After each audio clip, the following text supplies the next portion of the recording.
Wow, look at that.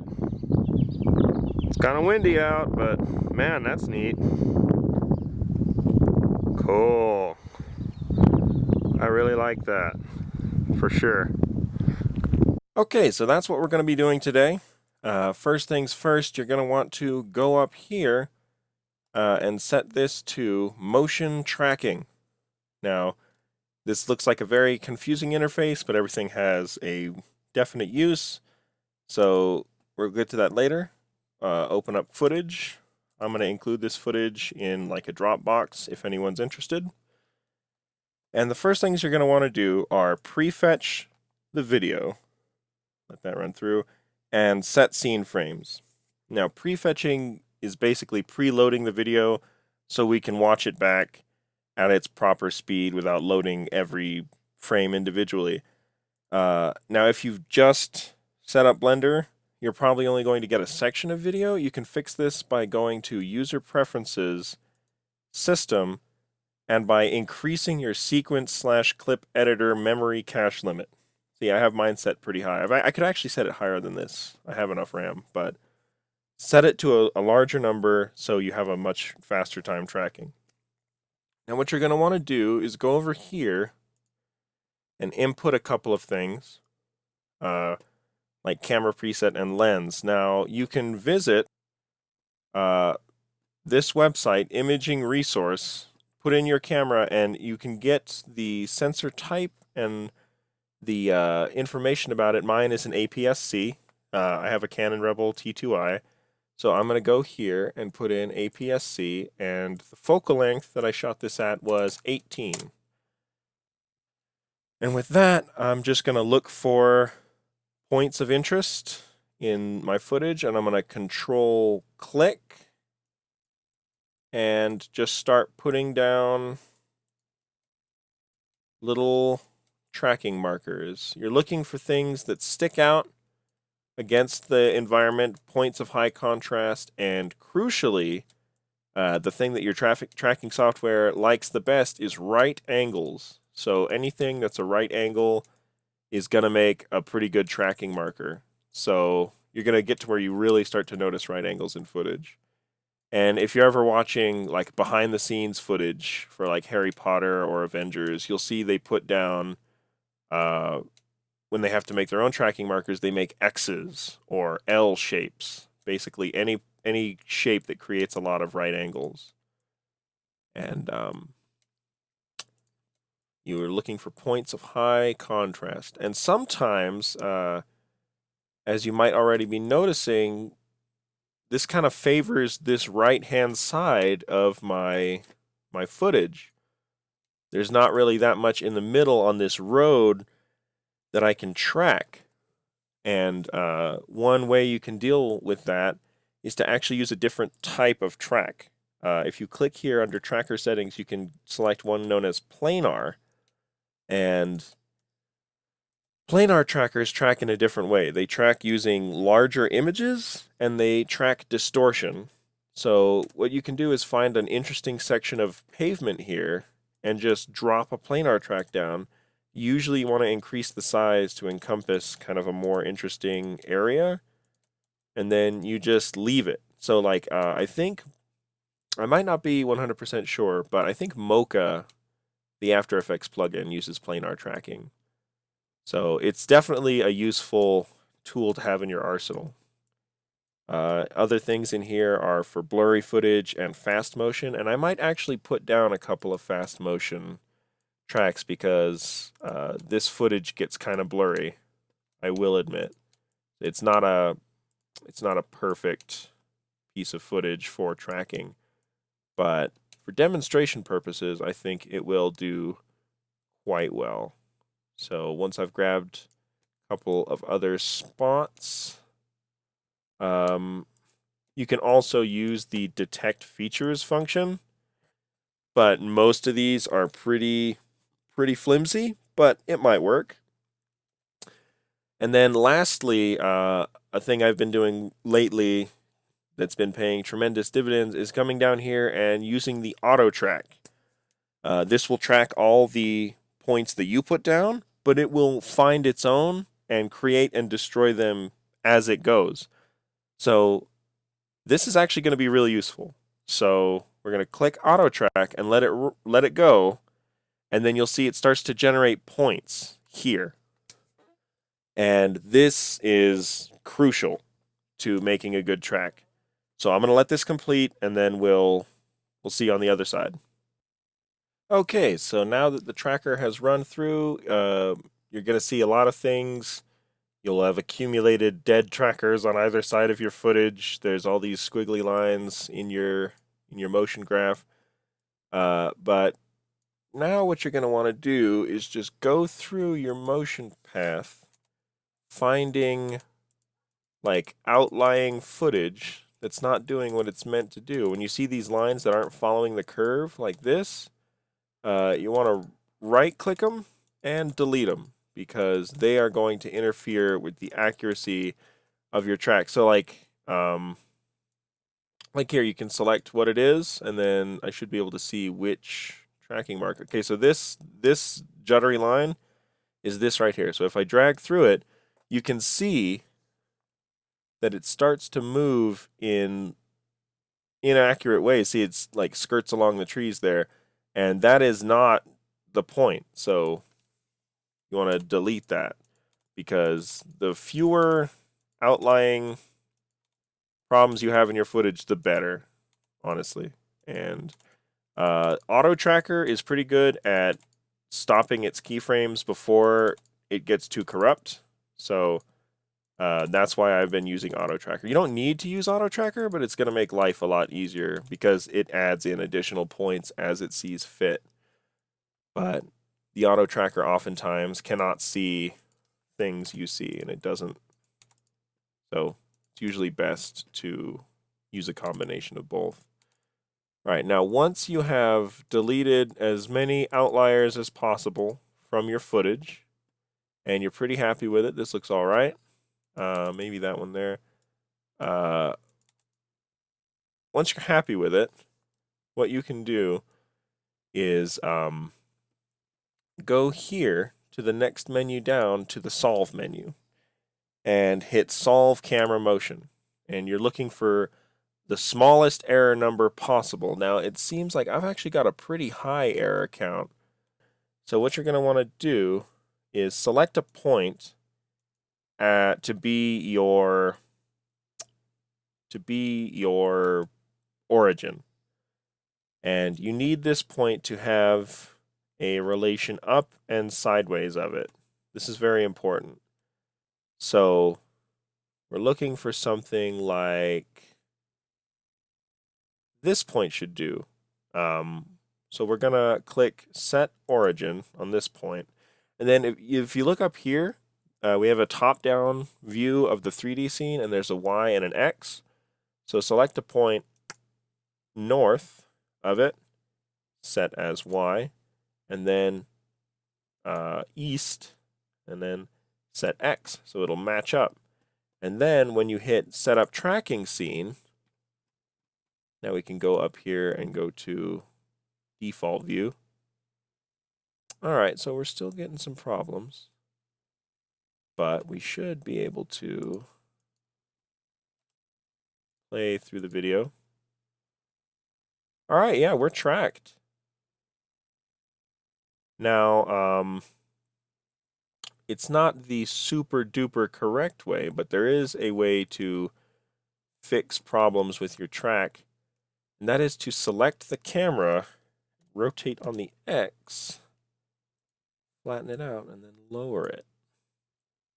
See, we can actually, these points of data are going to be your best friend because they represent where everything is. So if I rotate on the X, I can actually set things to match. So wherever these are, they correspond to the actual spots. And actually, I think, let me go back to motion tracking. I think I should use a farther away spot. So we'll use this one as the Y, and we'll use this one as the X. Now let's take a look. Oh, that looks a lot better. That looks a lot more correct. All right, so it's laying flat on the ground. And now, if you want, you can actually change the scale by having a known distance, selecting two parts, and hitting Apply Scale. So if you see here, I made that way too small. So let me change this to like a 10. Apply Scale. Okay, now it's a much bigger scene. Let me go to my default view. View, Camera. Nice. All right. So my movement is tracked. Actually, I think 5 might be a better number for this scale. 10 might be a bit too big. Apply scale. There we go. So view. Let's go back to default. Yeah. And you can, let me see, rotating on the Z, rotating on the Y, rotating on the X. Just kind of match those planes. Rotate on the Y a little more. There we go. Now let's take a look.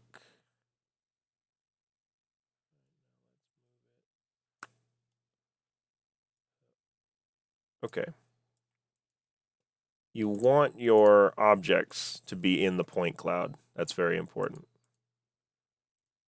All right. Well, now we have a tracking scene.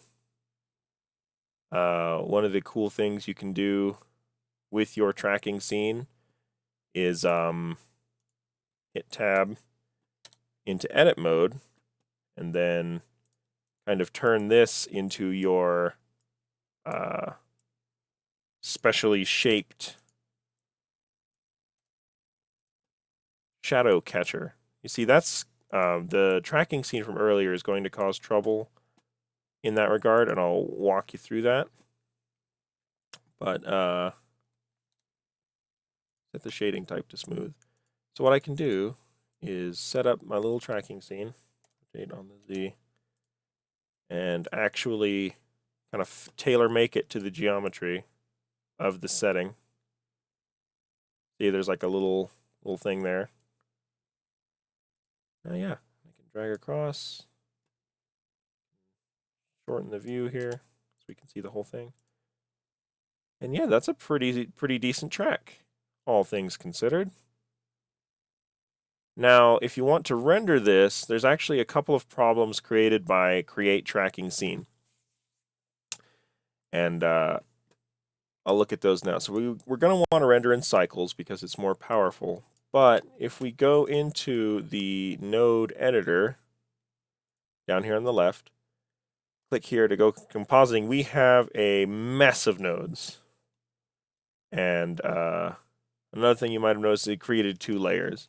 But since we're using Blender 2.79, we don't actually need to use this method anymore for shadow catchers because, well, we can just, I'm gonna click my ground that I've created, hit M, move to the top layer, and we're all just gonna work on one layer. I'm gonna go over here, I'm gonna turn off mask layer, and I'm gonna turn off background. And then I'm gonna grab all this noise, border select it, and delete it.